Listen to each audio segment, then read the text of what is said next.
হে বন্ধুরা, welcome to my channel Tanay football update. তো বন্ধুরা, আজকে একটি ছোট্ট ভিডিও হতে চলেছে। ভিডিওটি পুরো দেখার অনুরোধ রইলো। চলো বন্ধুরা, কথা না বাড়িয়ে ভিডিওটা শুরু করা যাক। বন্ধুরা, আরো অধঃপতনে গেল কিন্তু ইন্ডিয়ান মেন্স ফুটবল টিম। সম্প্রতি গতকাল ফিফা তাদের র্যাঙ্কিং প্রকাশিত করেছে। সেই র্যাঙ্কিংয়ে কিন্তু 133 নম্বরের জায়গা হয়েছে ভারতের। লাস্ট দুটো ম্যাচ হেরে কিন্তু অধঃপতন হয়েছে আমাদের ভারতীয় মেন্স ফুটবল দলের।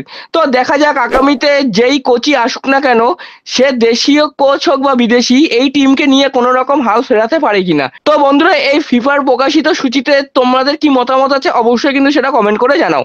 বন্ধুরা, পরবর্তী আপডেটটি হলো রেস স্পোর্টসের নিউজ অনুযায়ী ডুরান্ড কাপ কমিটিকে কিন্তু যে 4টি শর্ত দিয়েছিল মোহনবাগান, সেই সবকটা শর্ত ডুরান্ড কমিটি মেনে নিয়েছে এবং মোহনবাগানও ডুরান্ড কাপ খেলার সম্মতি দিয়েছে। তো তোমরা কতটা এক্সাইটেড আছো এই ডুরান্ড কাপ নিয়ে সেটা কিন্তু অবশ্যই কমেন্ট করে জানাও। বন্ধুরা, পরবর্তী আপডেটটি হলো ফ্যাবিরিও রোমানোর তথ্য অনুযায়ী লুকা মদ্রিচ কিন্তু ফ্রি এজেন্ট হিসাবে এসি মিলানে যোগ দিতে চলেছেন। হ্যাঁ বন্ধুরা, লুকা মদ্রিচের কিন্তু আবার একটা নতুন চ্যাপ্টার শুরু হতে চলেছে এসি মিলানের সাথে। তো বন্ধুরা, তোমরা কতটা এক্সাইটেড আছো মদ্রিচের এসি মিলানে সই করাটা নিয়ে সেটা কিন্তু অবশ্যই কমেন্ট করে জানাও।